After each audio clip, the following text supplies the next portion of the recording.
గురుభ్యో నమః. హరి ఓం.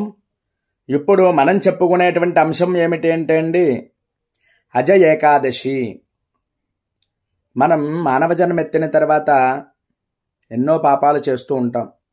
అవన్నీ కూడా తొలగిపోవాలి అంటే అండి, జీవితంలో ఒక్కసారైనా సరే ఈ యొక్క ఏకాదశి విశిష్టత, ఏకాదశి వ్రతం ఖచ్చితంగా చెయ్యాలి అని చెప్పి మనకి ఈ యొక్క శాస్త్రాలన్నీ కూడా చెప్పబడుతున్నాయి. అటువంటి ఏకాదశి అజ ఏకాదశి అండి.